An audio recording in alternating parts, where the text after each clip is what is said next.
आज रथसप्तमीच्या निमित्ताने दासबोधामध्ये समर्थ सूर्याबद्दल काय म्हणतायत हे पाहूया. दासबोध दशक 16वा समास दुसरा सूर्यस्तवन. श्रीराम समर्थ.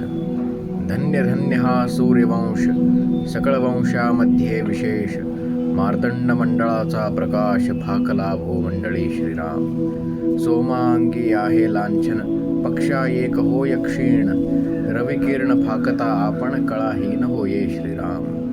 या कारणे सूर्यापुढे दुसरी साम्यता न घडे जयाच्या प्रकाशे उजेडे प्राणीमात्रासी श्रीराम.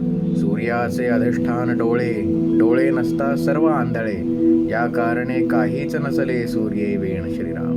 म्हणाल अंध कवित्वे करीती तरी हेही सूर्याचीच गती थंड झाली या आपुली मती मग मती प्रकाश कैचा श्रीराम. या कारणे सूर्ये वेण सहसा नसले कारण श्रोते तुम्ही विचक्षण शोधून पाहा श्रीराम. विश्वचक्षु हा भास्कर ऐसा जाणती लहान थोर या कारणे दिवाकर श्रेष्ठाहूनही श्रेष्ठ श्रीराम.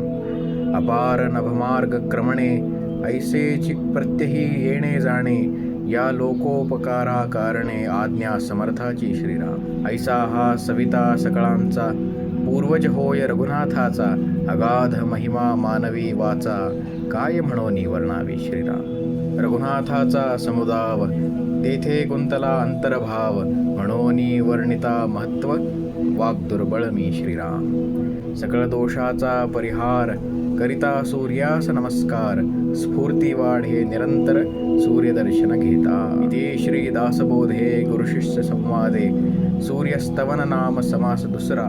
जय जय रघुवीर समर्थ.